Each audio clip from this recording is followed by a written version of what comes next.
আজকাল দেখি একটু ব্লিংরা বেশি বাড়াবাড়ি করতেছে আমাদের কিম তাইহংকে নিয়ে। আমাদের কিম তাইহং নাকি মেকআপ ছাড়া একদম বানরের মতো লাগে। ও রিয়েলি? তোমাদের আইডলদের বুঝি হুড়পড়ি লাগে মেকআপ ছাড়া? তো দেখো আমাদের কিম তাইহংকে মেকআপ ছাড়া কেমন দেখতে লাগে, আর দেখো তোমাদের জেনি আইডলকে কেমন লাগে মেকআপ ছাড়া, একদম পেতনি। মানুষের সৌন্দর্য নিয়ে কথা বলা লাগে না, কারণ সবাই মহান আল্লাহ তাআলা সৃষ্টি। তবুও আমি বলতেছি তোমাদের অতিরিক্ত বাড়াবাড়ির কারণে। তোমাদের আইডলদের কেমন দেখতে জানো? শেওড়া গাছের পেতনির মতো, তাল গাছের ভূতনির মতো, তেঁতুল গাছের ডাইনির মতো। বুঝতে পারছো?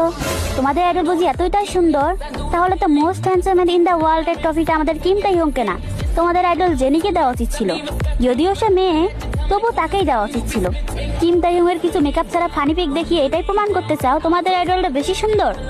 তাহলে তোমাদের একটু পিকগুলো দেখিয়ে দেই। হ্যাঁ, এটা হচ্ছে তোমাদের 4 আইডলদের মেকআপ ছাড়া পিক, এটা হচ্ছে আমাদের 7 আইডলের মেকআপ ছাড়া পিক। এবার তোমরাই চয়েস করো, এখান থেকে কাদেরকে বেশি সুন্দর লাগতেছে, তোমাদের 4 আইডলকে নাকি আমাদের 7 আইডলকে? বলো বলো বলো সোনারা, কাকে বেশি সুন্দর লাগতেছে?